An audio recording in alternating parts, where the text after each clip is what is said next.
I don't know what to think anymore. I just know that I can get 5 miles out of 5 double stuffed Oreos.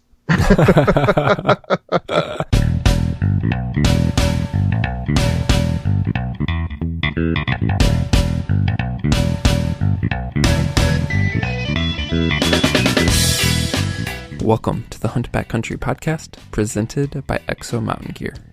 This podcast and the gear that we produce at Exo Mtn Gear share the same purpose: to make you a more capable, confident, and successful backcountry hunter. Straight to the point, no fluff, and no BS. This show is all about providing you with valuable information from experienced hunters. To learn more about the podcast or about our backcountry hunting packs, please visit exomtngear.com. Welcome to episode 107. The guest tonight is our buddy Emory from Byland. Emory had quite the interesting season. He didn't get to hunt this past fall, but it's for good reason. He was out spending time in the wilderness, putting more miles on the trail and seeing more time in a tent under the stars than you and I will in most seasons, and maybe for some of us in our life. Emory thru-hiked the PCT, the Pacific Crest Trail, which meant thousands of miles, meant many dozens of nights over several months, and you get to hear about it. So we love to talk about what lessons we learn as hunters, or what lessons we learn from any adventure. And certainly we can learn from Emory, as somebody who spent hundreds and hundreds of miles on the trail. What gear worked, what didn't. What nutrition worked, what didn't. What routines worked, and what didn't. What did he learn that he truly needed, and what did he learn that was just extra? So there's so much information, so much to be learned from somebody who has spent this much time outside in the wild in one season. Can't wait to bring it to you guys. Before we dive into the show, I want to say thank you. Just in the last episode, we launched the backcountry hunting training program with our friends from Atomic Athlete, and the response has been great. Once again, this is just a free program for you guys, just to help you out, just to physically and mentally prepare for the demands of backcountry hunting. To learn more about it and download the program 100% free, go to exomtngear.com/train, TRAIN. Once again, can't thank the guys at Atomic Athlete enough for helping us make this happen for you guys. If you have any questions, having any troubles getting that download, anything like that, just shoot us an email, podcast@exomtngear.com, and we will get you taken care of right away. All right, let's dive into the show with Emory and his experience hiking the Pacific Crest Trail. Emory, welcome to the Hunt Backcountry podcast. How you doing? I'm good, man. Thanks for having me. Yeah, absolutely. Steve, how you doing tonight, bud?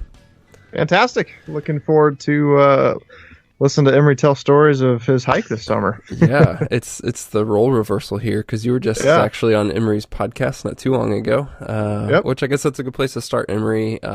Just for context with listeners, tell us about Byland, the website, now the podcast, how you got started, why you got started, all that good stuff. All right. Well, I created a website called Byland, byland.co. And then most recently started a podcast, and it kind of just got started with helping people have a better experience. I kind of struggled getting into backpacking and getting into hunting, and I didn't really grow up in a big family or had a ton of friends that were doing the kind of thing. So it was all trial and error, and mostly error. And I was like, you know what? I have learned some things. It may benefit some others. And if they want to read or listen, great.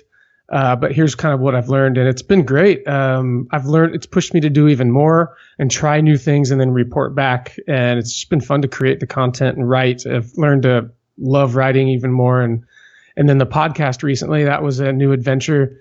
And that's just kind of picking the brains of other people, trying to figure out how they are successful, whether backpacking or hunting. It kind of revolves around backpacking mostly, but both backpacking and hunting, and just kind of being outdoors in general, and how to have a better time so you can focus on actually having the experience versus struggling with the gear and the unknowns. So yeah, that's cool. Did you personally go through some rough times on your first backpacking trips, or were you able to start off fairly educated? No, I wanted to toss my backpack off a cliff on one of my big. I remember hiking to the truck and my body was seizing. I do this hike around Mount St. Helens every year around Memorial Day weekend. And the first time I did it, I went with a guy that was in really good shape. We did like 32 or 33 miles in 2 days, and I did not know what I was doing. And my body was locking up on itself. I wasn't feeding my body. My feet were hurting. I was miserable, and it was the last 3 miles into the trailhead. I had to keep moving. My body was just locking up. I couldn't sit down anymore. So, it was a horrible experience. But then the next year, it got better and better. And that's kind of like the background of where I come from. And then now, to talk about this hike, I'm like, wow, that's crazy. In just a few years, I've come so far. So, yeah. It's always funny how the first backpacking story or for like the first big adventure for pretty much everybody sucks. Yet it's immediately like I can't wait to do that again. I really think at some level there's just a certain type of person, right? Because if most people, I don't say most, but many people would endure that and just absolutely give up. Yeah. But I think your story, my story, Steve, even your story, I mean, the first trips were just, clusters. But in spite of that, it's like, that there's something to it and you want to keep pushing and figure this thing out. Well, and when I take now, if I find someone that's interested in hunting or we'll say backpacking, if I find someone that's interested in backpacking and has never done it before, now what I do is I can control the environment and I can be like, okay, let me show you this. Let's go have a good time so that when it sucks, it's not as bad. So you can kind of work up to the pushing yourself versus like go right into the terrible mistakes, and I can kind of control the environment. And it's been really great to kind of show people the right way to do it versus the way that I did it and pushing myself too hard, too fast. Were you a backpacker that started hunting, a hunter that started backpacking, or did those two kind of streams develop together and intertwine kind of naturally? I think it kind of happened at the same time. I was hunting. I was not satisfied with where I was hunting, and I wasn't backpacking, but I kind of always wanted to get a little bit further back and away from crowds and kind of go on these adventures that I couldn't get just in like a day hike. And so I was like, oh, cool, backpacking, that'll help me hunting, and hunting, that might help me backpacking. So it kind of happened, the roads two merged kind of at the same time. And I was like, that backpack hunting thing is kind of cool. And I kind of get a backpack adventure in and hunting, and that sounds great. So it kind of merged at the same time, and they cross a lot of paths together. So it's really great. Yeah. So with those paths crossing, one thing we want to talk about is an adventure that you completed this past year. Is on the hiking side, on the backpacking side, and we're going to tie that into hunting for sure. Yeah. But tell us about the PCT, the Pacific Crest Trail, that this really huge endeavor that you set off on. First of all, just tell us what it is before you even get into how you got to start and all that. What is the PCT?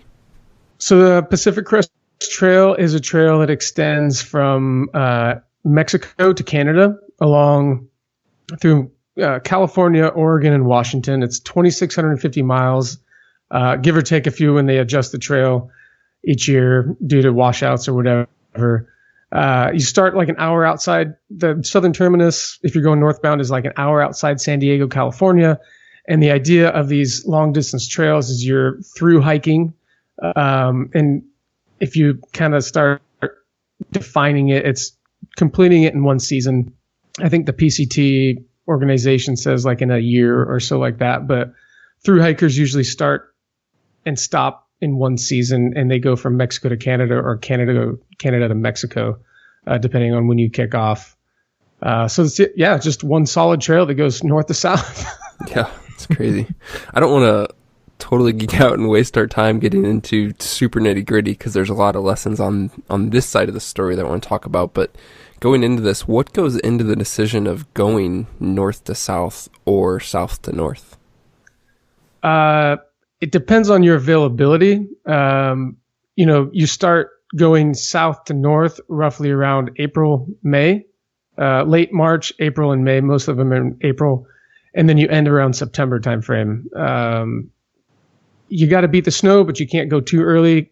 And then the southbounders, they start around July and then end later in the year, a few months later. So It usually takes, depending on the hiker, it takes 4 to 6 months. I met a guy that did it in 100 days. So divide that. That's ridiculous. Yeah. You said it was 2,600 miles, so he's averaging 26 miles a day? Yeah. And marathon a day? But it's all paved and flat, right? Totally. Yeah. Oregon is slightly flat, but I mean, it's just pounding on your body for that many miles and days on end. It's and everyone has a different pace. Yeah. There's records. And when you start really looking at through hiking community, oh man, they start doing timed stuff and unsupported, and it gets really nitty. You can nerd out pretty quick. Yeah. Goodness. What would you say an average day is for kind of an average person not out there trying to break a record? Depending on the beginning and end of the trail, but I would say if you're in shape and you've been doing it for a little while, I would say 20 to 25 miles a day is a good pace.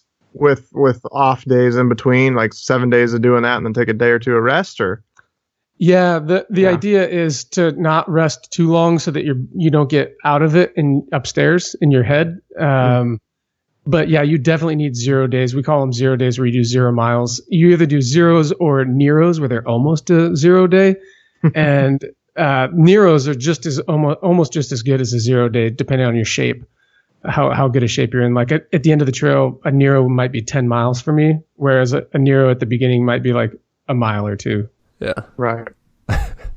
Dude, it's so funny because, I mean, I've never done a through hike, but I've followed some guys who have, kind of seen some videos, along the way of doing gear research and things on that. I've read gear reports from through hikers, and so I know it's like this whole subculture. I mean, you're already getting into the lingo, right? Of like zeros and Neros, and was that all new to you before the hike, or had you kind of taken that dive and kind of knew what you're getting into in terms of the subculture, the lingo, all that? Well, like, you research a new culture that you're not a part of, and you're like, okay, I know that's how they refer to things, but you're not part of it, so you never you don't use the lingo yet, and then once you're into it, you're like, there's a moment to where you just become this thing, and that's your lingo now. And it's really weird. I knew about it, but you don't own it until you're actually doing it. So yeah. So is it common on the PCT side, like it is on the Appalachian Trail, the AT side, to do trail names and all that? Oh yeah. Yeah. So what's your trail name? They called me Pooperazzi. That's paparazzi with a poop at the beginning. Please explain. Well, you take 100 pictures of beautiful landscapes, and then you grab one photo of your guy, of your friend, in a unique position in the woods, and then the next thing you know, there was multiple instances of me coming upon my friends going to the restroom, taking care of business, and then pretty soon, next thing you know, they're like, oh, okay, Pooperazzi. And I'm like, please no. And then like maybe up in Oregon, Washington, the smiles on people's faces when I said Pooperazzi, it was, people would be like, oh, you're Pooperazzi? And they're like, okay, I'll be aware not to, go around you. And I'm like, come on, I'm not a weirdo. Like, that's so funny. But at least it's no like, tree frog or tree angel. Yeah, right.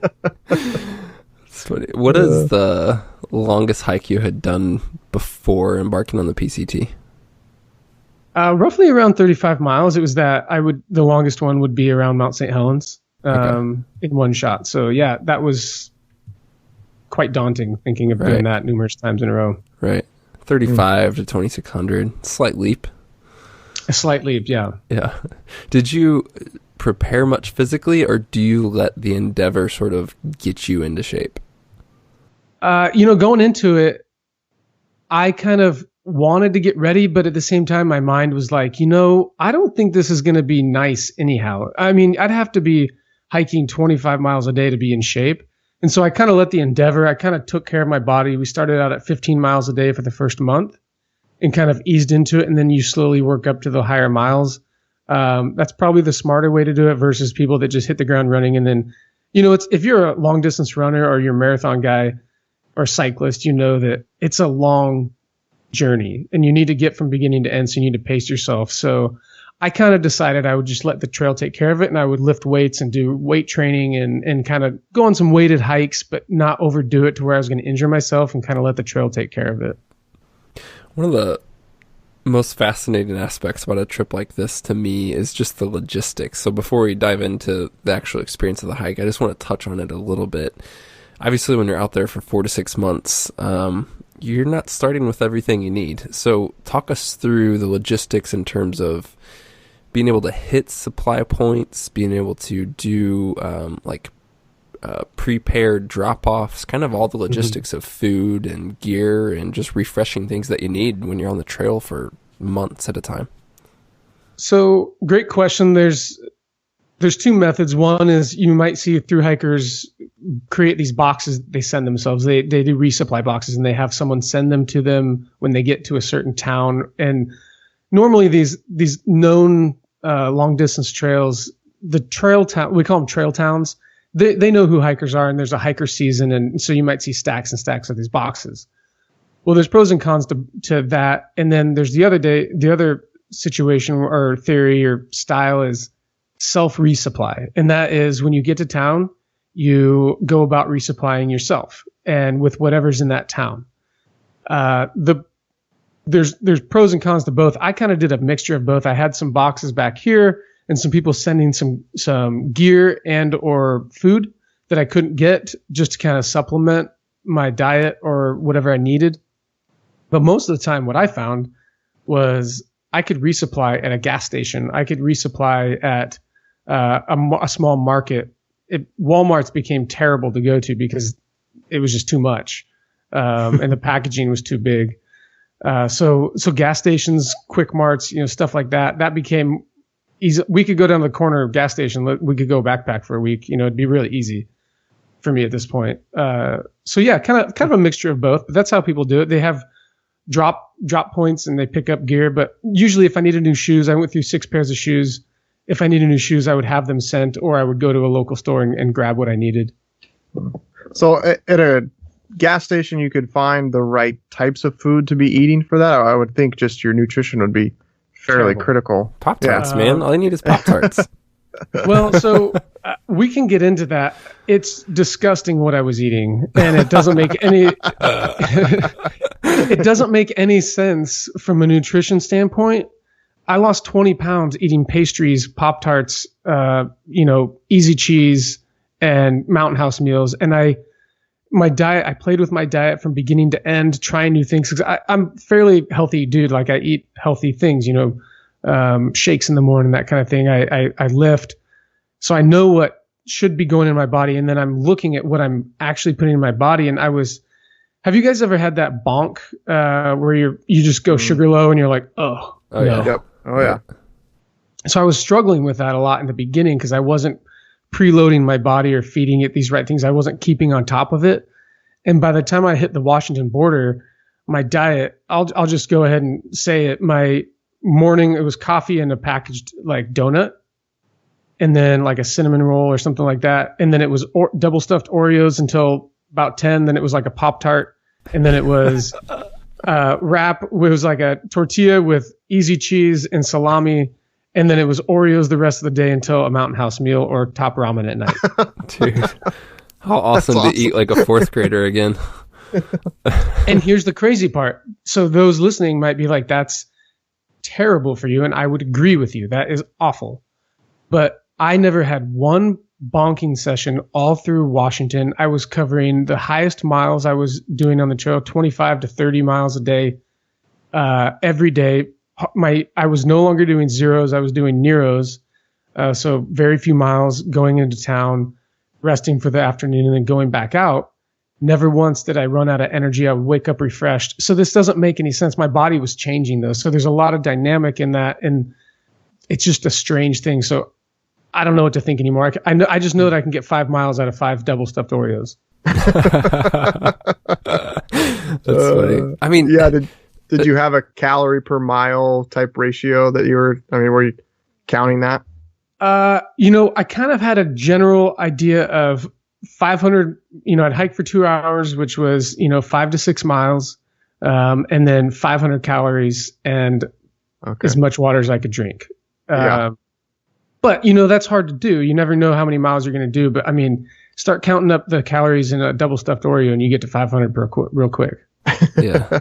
So almost 100 calories a mile that you're needing. Yeah. Basically. Yep. Huh. And everyone's different, you know. Right. What works for me might not work for you. Right. Yeah, body absolutely. just loves donuts. Right. And I think it'd be one thing to start your trip like that, but as you mentioned, especially doing that later into the trip, I mean, your body you're essentially a furnace. I mean, you're just burning through calories because the demand on your body just day after day after day. I mean, there's probably nothing that you couldn't burn at that point. Yeah. And you know, you got to think like access to really healthy food is it's not there. Oh yeah. So you're kind of forced into this. You might judge through hikers, nutritionists might be like, oh, that's terrible for you. But like, dude, at the end of the day, I don't have access to what you have access to. And I just have to get on the trail and go. So it's weird. It worked. I don't know how to make heads or tails of it, but right. Well, I mean, it can be difficult to put a week together and have like a super clean, healthy, meal plan, each day, just a week. So, I mean, doing that, over and over again, it's just not possible, not sustainable, not unless you have, millions of dollars to spare and can coordinate all those pre-drops. Because certainly if you want to eat clean, you can't be refueling for a week at a gas station like you did. Yeah. And someone brought up the other day about inflammation, like, sugars might inflame your joints and cause issues, right? But here's the thing. When I'm covering that many miles for that many weeks and months and days on end, I don't know what's what. Like, I don't know what's causing the inflammation because I just know that I felt like I was 80 years old all the time. And I don't know if my diet was it the sugar or the 30 miles? Yeah. Like, I don't know which one what that would be. So that was one question I had was there just like for me, every year we do the death hike, I always have like my left knee for some point, whether it's 1 mile or 10 miles, just feels like it's going to blow up. Did you have days like that where, you were just in a lot of pain? Yeah, it actually almost took me off the trail at one point. My left knee, I was going through Lassen National Monument, and my left knee just decided like maybe 3 miles before we were done for the day, walking over snow, it decided to just start hating me. And it was actually buckling on me. And it was the closest I'd ever gotten to like, okay, I might shed some tears here because it's in so much pain. And my buddy he's a medic, corpsman, Navy corpsman. And he was like, buddy, he's like, oh man, I'm so sorry, man. So, you stay on top of ibuprofen, keep the inflammation down. I lived on ibuprofen, 3 in the morning, 3 at night, and 3 during the, middle of the day. It's terrible for you again, but as long as I kept that ibuprofen, that inflammation down, or whatever works for you for inflammation, that really, really helps. And through when I almost got off the trail at Crater Lake because my knee, anytime the terrain would change, my left knee, same thing, just that ping and that something was off in there. It was swelling, overuse injury maybe. I started loading up on ibuprofen, and from Crater Lake to Canada, never had once I kept it in my body and kept on it, never once had a problem with my left knee. Interesting. Yeah. Inflammation is a terrible thing. Yeah, usually for me, I think it's my IT band that just gets so tight that's just pulling up on my kneecap. I have really tight legs on the outside, and every masseuse will be like, "Man, you are super tight out there." I'm like, "Yep." So you got to stretch them out. Make sure that at the end of the day, you're moving and stretching throughout the day for sure. Mm-hmm. You mentioned that you lost 20 pounds throughout this, and knowing you, seeing some photos a little bit, I don't think you had 20 pounds to lose. I had 20 pounds to lose. Yeah. What was that like? Have you recovered that weight now? Has it stayed off? I mean, despite all the Oreos, losing 20 pounds is significant. It's crazy. Yeah. I started at 160.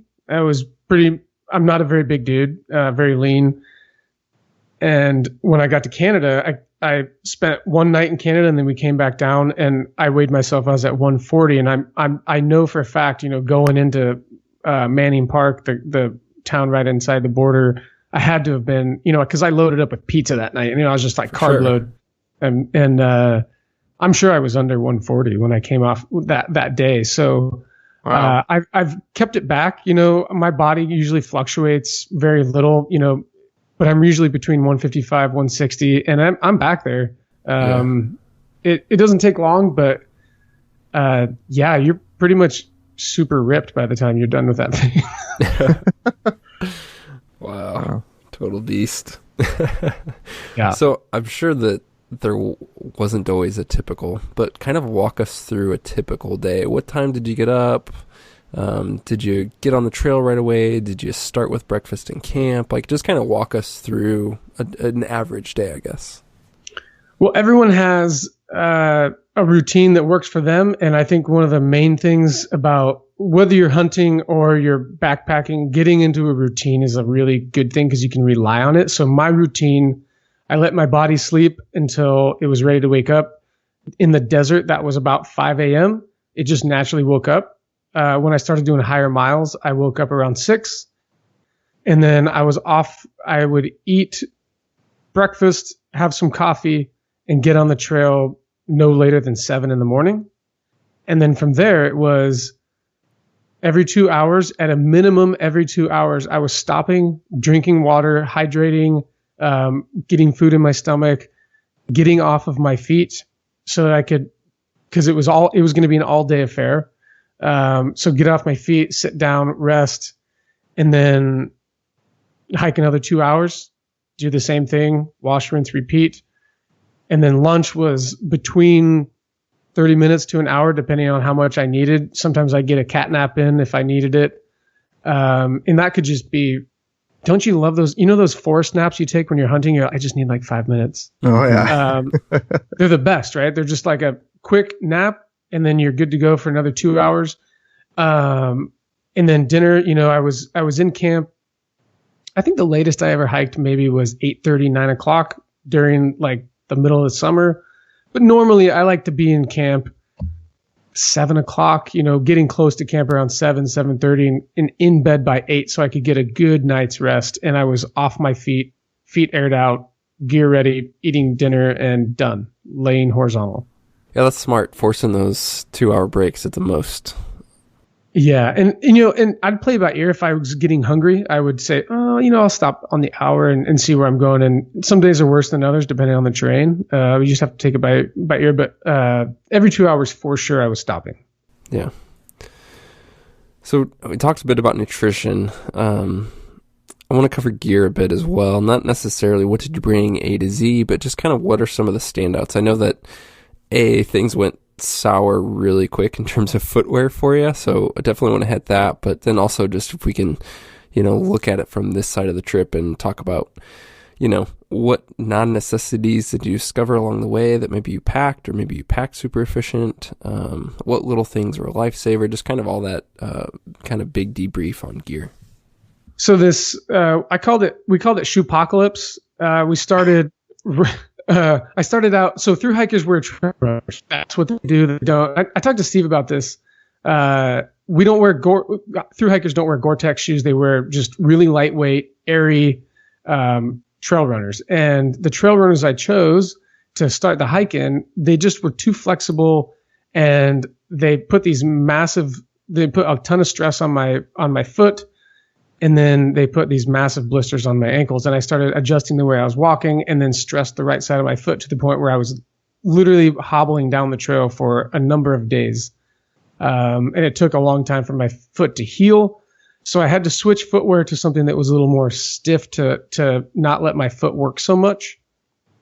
That was a lesson learned. I did not know that going into it. But how are you going to know?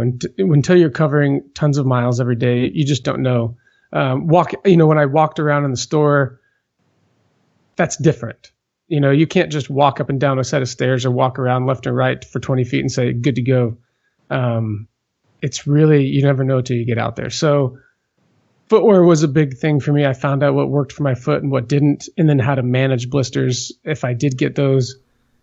And then as far as... Sorry to cut you off, but when things went wrong with your footwear, that you obviously put some forethought into, and that didn't end up working out, how did you decide where to go from there? Like, you're on the trail, you'd need new footwear. How are you making the selection? Were you trying to pull up your phone and do some research? What did you think you needed? Like, how did that go? Because I'm just curious. It would be a little unnerving if I think about personally, like, yeah, this is what I chose, definitely not working. Now I need to make a new decision, but I'm already out here. So how did you do that?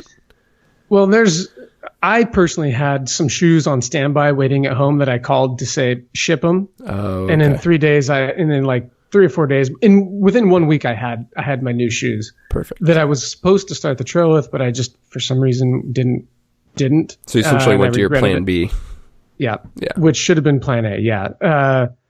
But at the same time, now there are, when you come across like pro shops, thru hikers have the Ultra shoe. It's a 0-drop shoe, is like king on the trail. It's a wide foot box. It's 0-drop. That is what thru hikers use all the time. I mean, every thru hiker that's been doing it for a while, for some reason they're all wearing Ultras. But I was wearing Hokas, and they worked really well for me because I thought maybe they helped heal my foot. And I did try Ultras towards the end of the trail, and they could have worked, but I like the extra cushion in the Ultras or in the Hokas. Mm-hmm. So then, as far as moving up the trail, I kind of went into the hike thinking, gear wise, I know what I need because I've been backpacking. I've done this thing before. But as you make your way north, there's something really interesting that ends up happening. You end up, whether it's your comfort level or confidence level, you start seeing things in your backpack that you haven't been using. And they're mostly comfort items. They're like just in case. I kind of like to categorize things as I need this, I think I need it, and I want it. And I think when you dive into those things, they're very different. It's like I need food, I need a shelter, I need a water filter. I need those things. What those things might be different, but I definitely need them.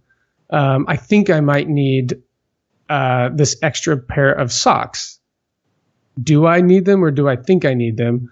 And then maybe that moves into like the I want category. I wanted this pillow to sleep with at the end of the day. And it was amazing. I have one of those Sea to Summit pillows that you just kind of blow up. Super ultralight. Mm-hmm. It is a game changer, Best 2 ounces ever. Stayed with me the entire trail. Loved it. And that was a want. It wasn't a need. You clearly don't need it. And it's not a need category, but it's a want. You can find another way to make a pillow. But to me, it was a want. And that was one of my few luxury items. But as you make your way north and you become more confident and more efficient with your gear and your body, I ended up ditching my pants and hiking in a pair of running shorts. And you start just shedding all this weight, and pretty soon your backpack gets smaller, and you just become more efficient at what you're doing. And you realize that I guess I didn't need those pants. I just wanted them because they were comfortable. And I had a pair of Nike compression tights that if I was cold, I'd toss those on. But most of the time, man, I just kept moving. And that's different for hunters. Like I understand hunting is very unique in that you might be exerting yourself up a hill for a period of time and then stopping and freezing. So no one, that's a different type of layering system that you need. But as a hiker, I learned, I'm like, okay, I need to get warm. I need to move. And luckily for me, I needed to cover ground anyhow. So you just start shedding the things that you haven't been using in your backpack. Everyone at a minimum, whether you're hunting or backpacking, if you go on a trip, and I think you guys would agree, if you go on a trip and you don't use an item and you notice you haven't been using it, then you don't need it, most likely. Yeah. That's just how it is. Absolutely. Or maybe you pare it down. Like my first aid kit that I started with at the beginning of the trail was much larger than what it was at the end. And first aid kits for me, I came from the military and knowing okay, I need every scenario covered, but you can just engineer a solution to a massive cut or a break or something like that. You may not, my first aid kit looked like Band-Aids, ibuprofen, and some Leukotape to cover blisters and cuts and stuff like that. And I would just keep it on there until I was at a place I could clean it. And that got me through, Hunters, you're kind of off trail, maybe a little different scenario, but first aid kit is a need, but maybe it doesn't need to be that big. And that's up for debate, clearly. Right. Well, I'm curious on your Hokas. Would you wear those hunting in rugged country off trail, or do you switch to a boot? That is a great question. I actually tried using a Hoka boot mid in this past elk season, and it tore my feet up. I think because of it's more for trail type hiking. When you're off trail and your foot's really moving around off, you go over a fern or a rock, your ankle's really, really working. So I am now either in a really low profile trail runner or a boot to stabilize my foot, depending on the hunt I'm going to be doing. Okay. Yeah. Cool. Yeah, I noticed ultras, they have those mids as well, I think, in their Lone Peak, and I've been tempted to give those a shot myself. I think they'd be worth a shot. They're going to give you a ton of feel on the ground. But it's weird with a wide toe box, but it feels great. Yeah, it's totally different. Yeah, totally different.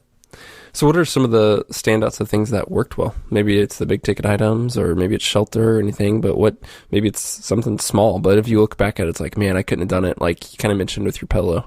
What are some of the great standouts for you? My water filter, how I was filtering water, Sawyer water filters, the Sawyer Squeeze worked great. I would attach it to the top of a smart water bottle. So I'd have, whether it's 1.5 liters or a liter or half a liter, whatever you want to choose, you just screw it to the top and it's incredibly efficient.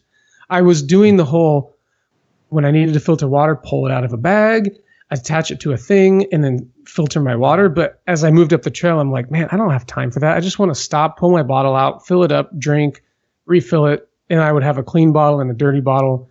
And that was my system. And I've seen gravity filters, but for me personally, I think my trail was enhanced by just the ease of bending over, picking up the water, filtering it right into my mouth like a sport cap, and being done with it.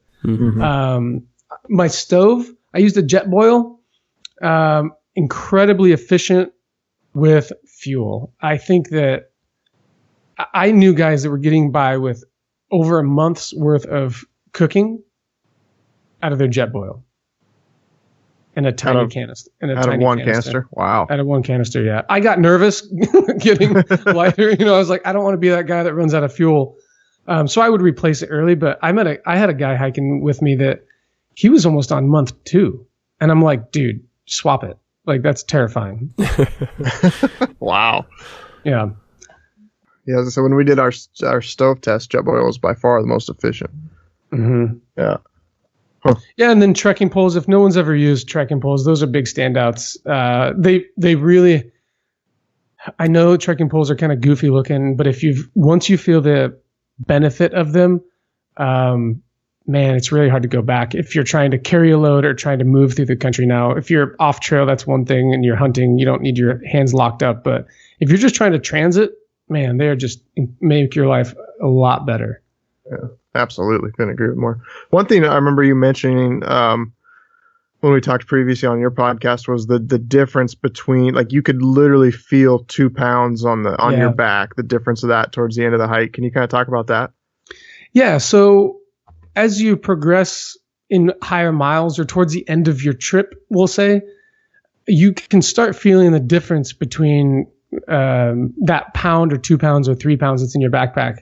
And the way I equate it is, I could notice if I had a little extra weight in my bag, I might have to make camp earlier versus like pushing another 5 miles. It would allow me, the lighter I got, it would allow me to go further. And to think about it in a hunting aspect, if you're not counting ounces, you might be getting tired earlier after, say, you go hunting for 5 days. Maybe on day 3 to 5, your body might be kind of worn out, and maybe you need to get up that ridge and into that drainage, and counting those ounces might, extend that distance you can make to go after a bull or a buck of a lifetime or something like that. Does that kind of answer the question? Yeah, absolutely. I think kind of what I was getting at is, I think even at the beginning of the trip, you were probably not in good enough shape to notice the difference, but it was there. And so I think it's really important for people to pay attention to that when they're loading up their pack for a backcountry trip. Like I said, I'm obviously on that super minimalist side, and I do that for a reason, because at the end of the day, I personally feel a huge difference between a 20-pound pack and a 25-pound pack. And absolutely. Yeah. And that's a really great point. Like, you might not feel it right away. And early on, I didn't feel it, but as you progress and as you get towards the end of your trip, you're like, okay, I can feel that. And so just, go as light as you can, but be efficient and do what you're comfortable with, because it's going to pay off.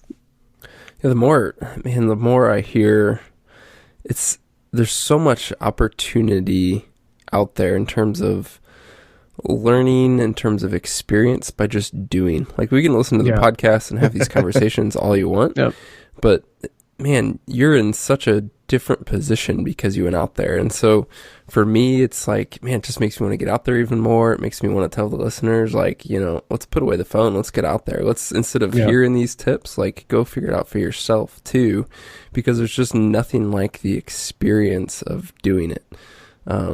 I mean, it's almost depressing to me because it's the off season, right? And I'm like already itching to get out there, but I'm thinking, all right, how can I get out there now? Like, I know it won't be this crazy hunting adventure in the next 2 months, but it makes me just want to do other things, right? I mean, just to have the experience, just to refine things, just to continue to learn my body, to learn gear, to learn whatever.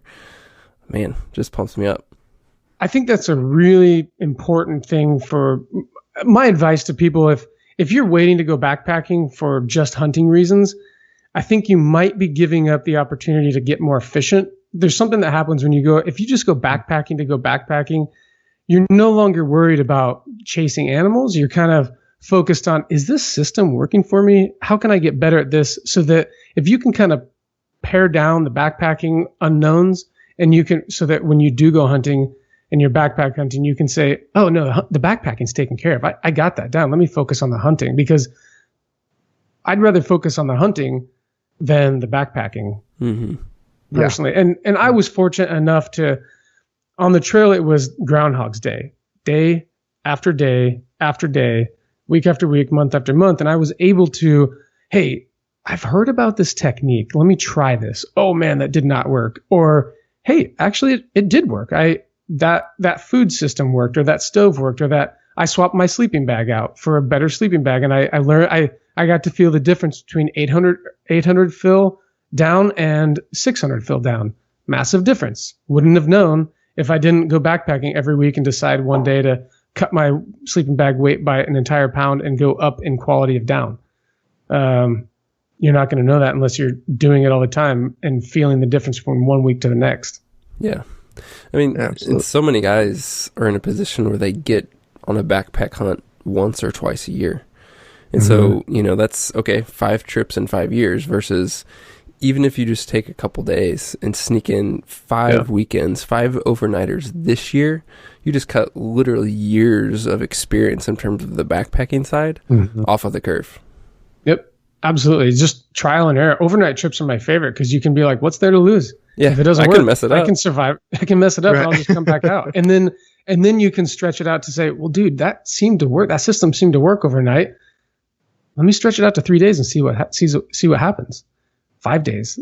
All right, cool. It seems to work.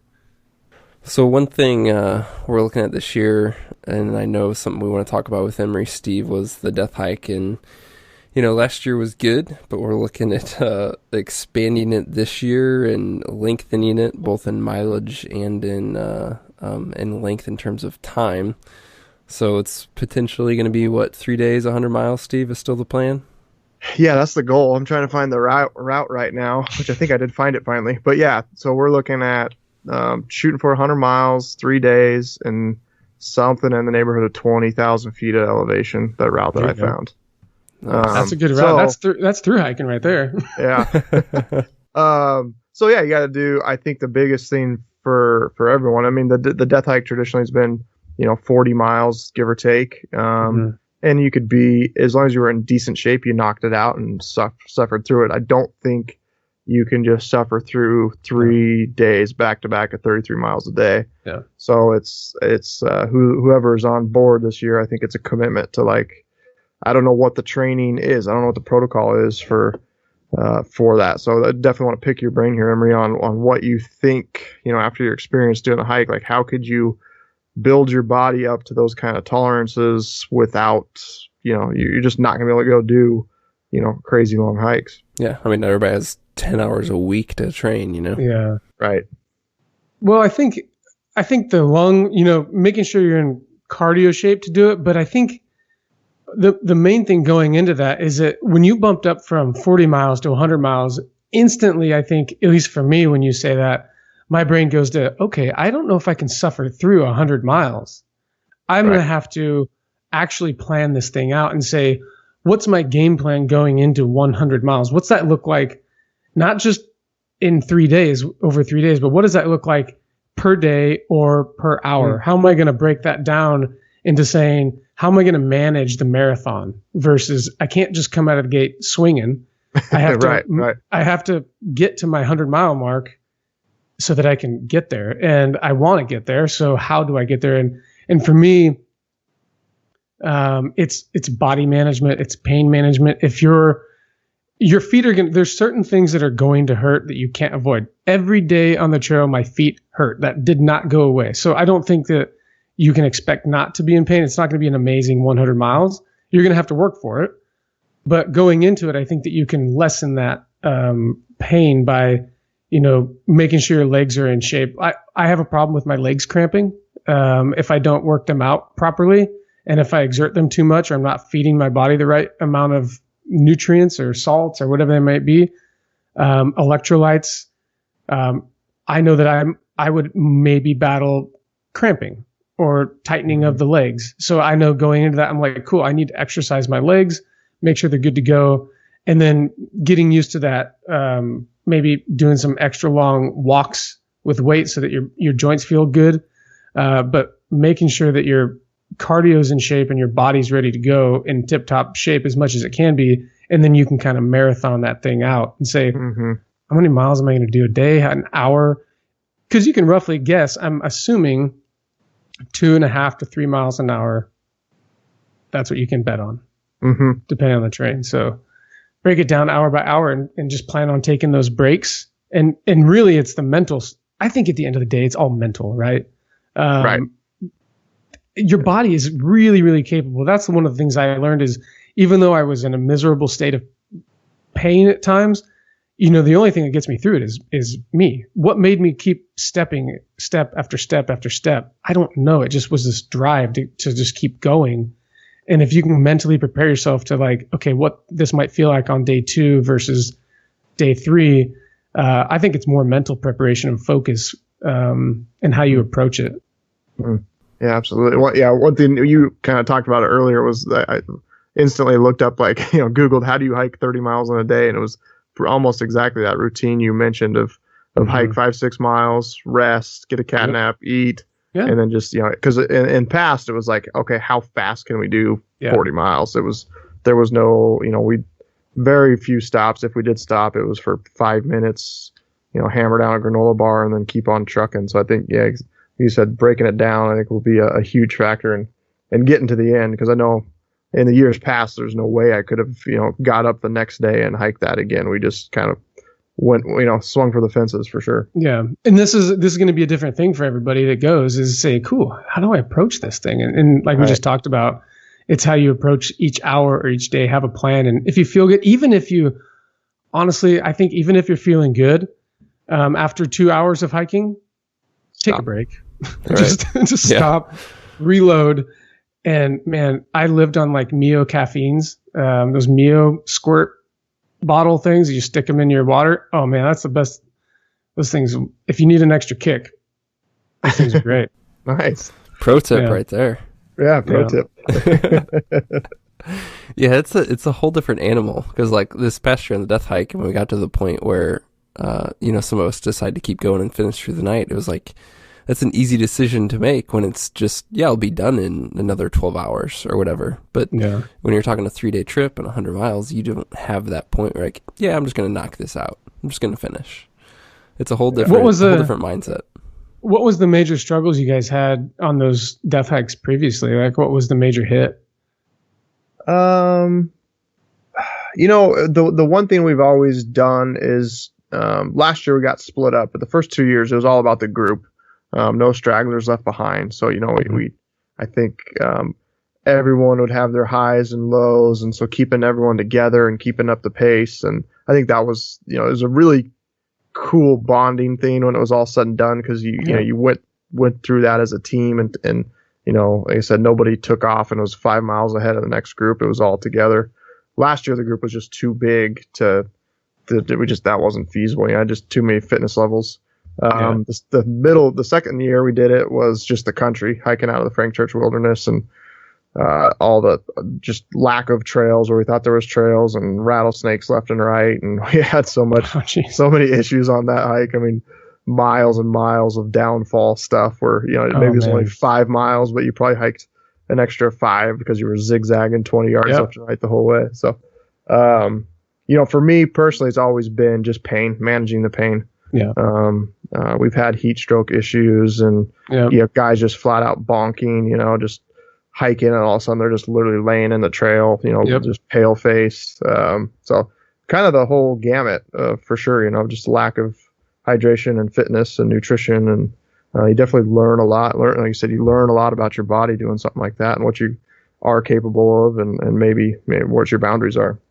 Yeah, it pushes that threshold up, right? So that at least for me, having being a military background or whatever, they always push you farther than what you think that you can go, and then now you can back it back down. You're like, cool, I felt this threshold before. I know what bonking might feel like. I know how horrible that can be. I know how terrible X amount of miles can be, and so you can kind of like, hey, 10 miles isn't so bad.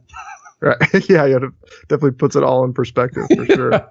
So it's good to push yourself like that, and you only know when you start pushing. Yeah, I couldn't agree more. Yeah, with an endeavor like yours, Emory, I mean, I feel it on hard hunts or something like the death hike, and it's been nothing to the level of hiking the PCT.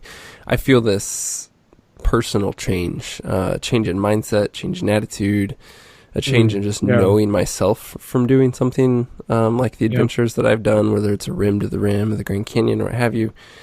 So how do you look back at this? And I'm sure you're still processing it, but how do you feel like you've changed personally? Do you see yourself differently? How so? Like, just kind of walk us through some of those thoughts that you've had in kind of the weeks and months since the hike concluded. Yeah, no, it's I think you're right. When you go through a crucible of sorts, you come out on the other end and you look back and you're like, wow, that was, I learned something.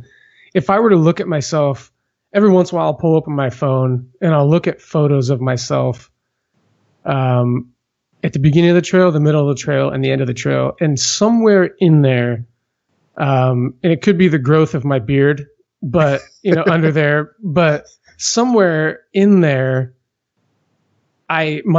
something shifted in my body or my mind or something. And you can see like this change of like, I'm uncomfortable. I'm not owning this situation.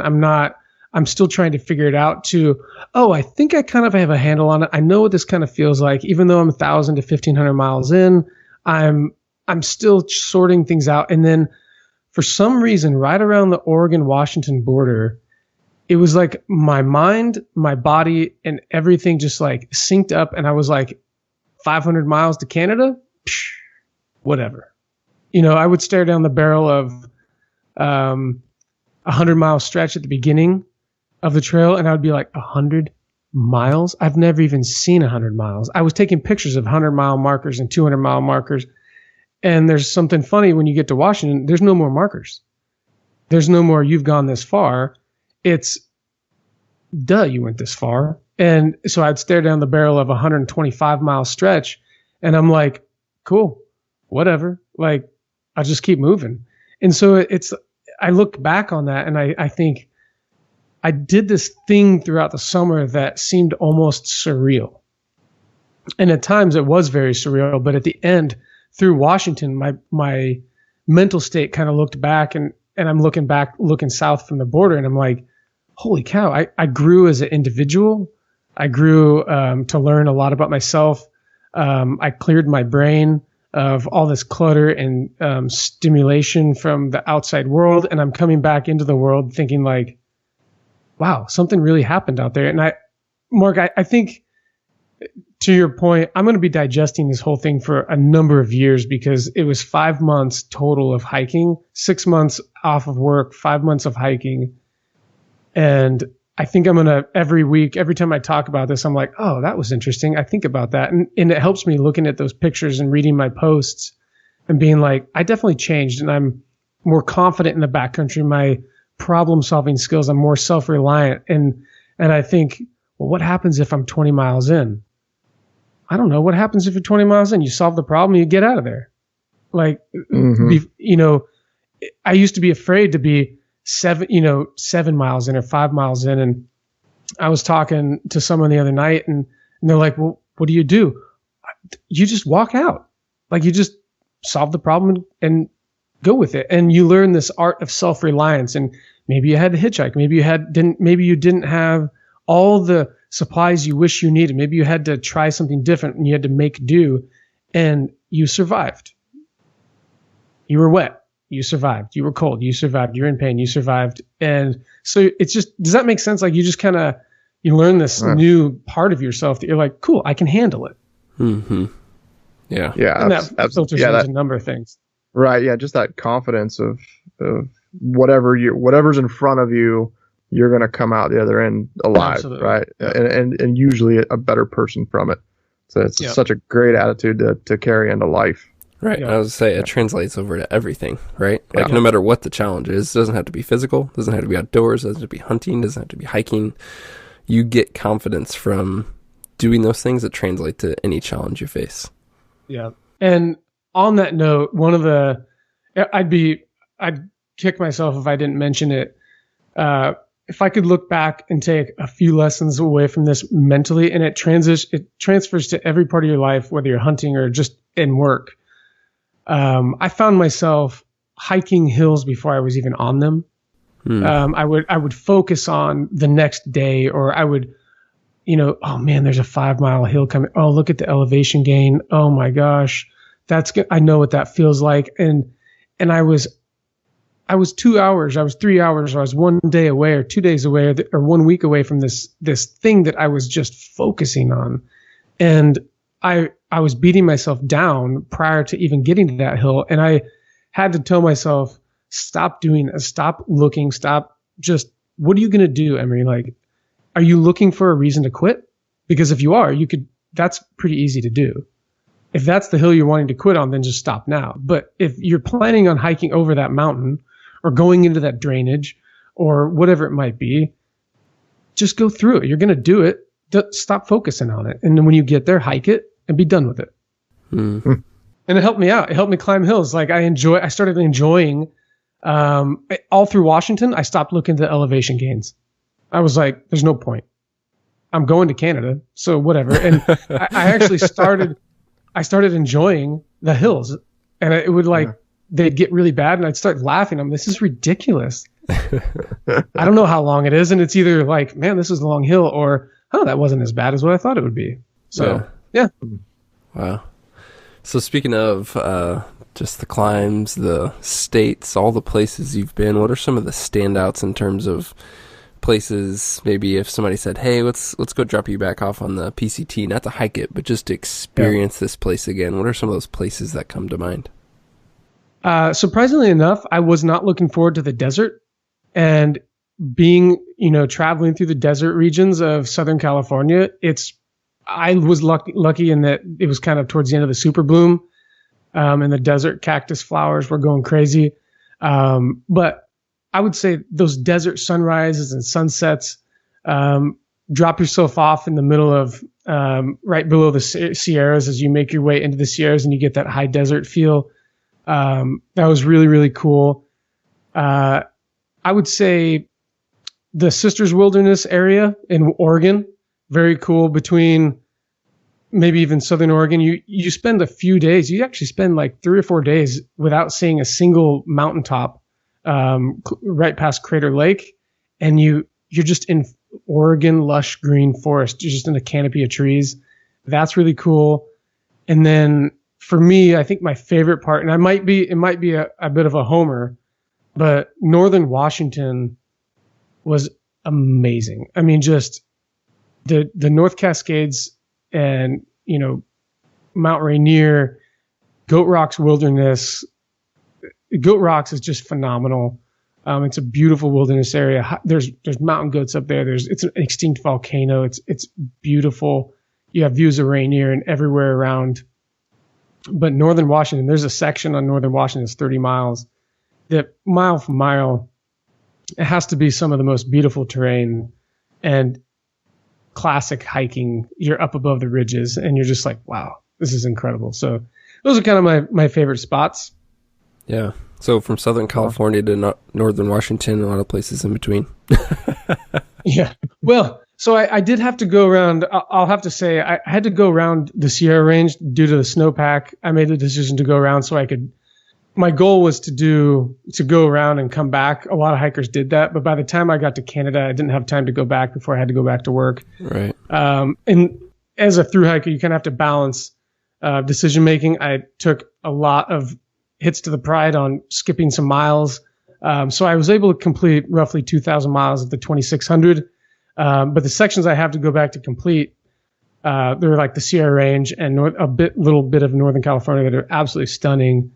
But my goal was I wanted to do Oregon and Washington, and most of the folks that did the Sierra Range and went through the snow got burnt out by the fires and had to go around. So everyone kind of skipped a section of trail this last year.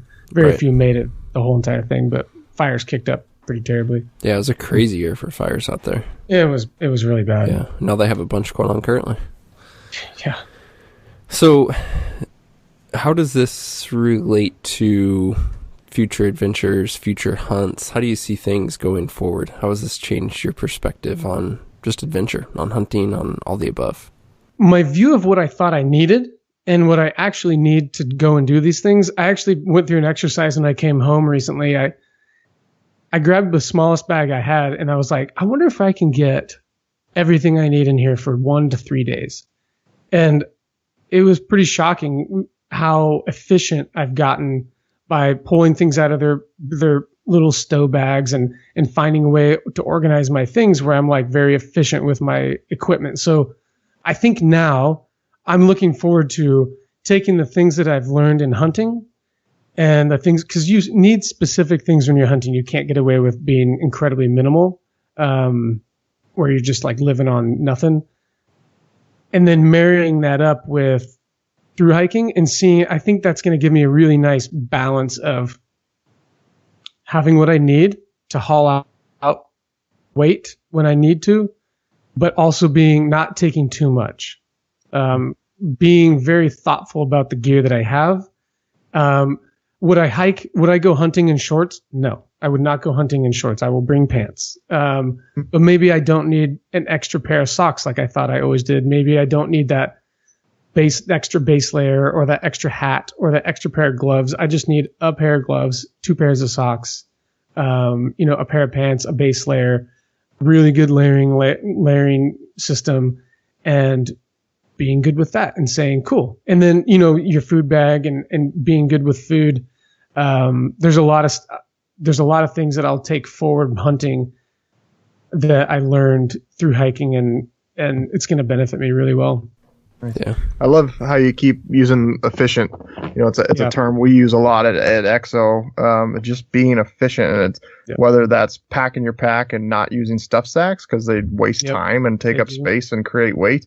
Or we talk about how we design the bags and stuff of getting to a spine scope and a tripod, just efficiently, one buckle here or something like that. And I think a lot of people probably look past that. They don't.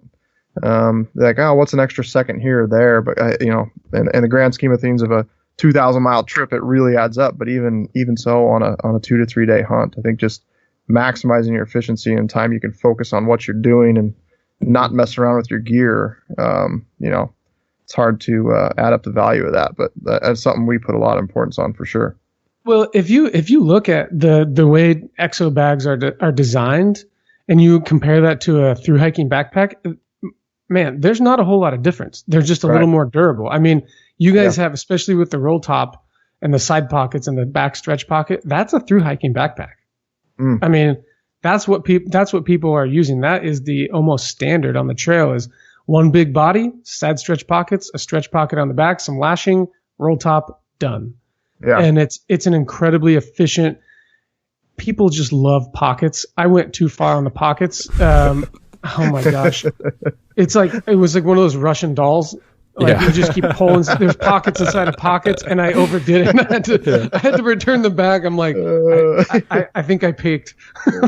Pockets with dividers inside, and like the pockets couldn't shut because I had other pockets inside, and I'm like, okay, I'm losing stuff here, and it was just so inefficient. But it sounds so cool because you're organized. But you can organize it now. If you look at my backpack from top to bottom to top, sleeping bag in the bottom, an accessory bag right above that has like right around my sleeping pad and like maybe some extra bits and pieces to charge my phone.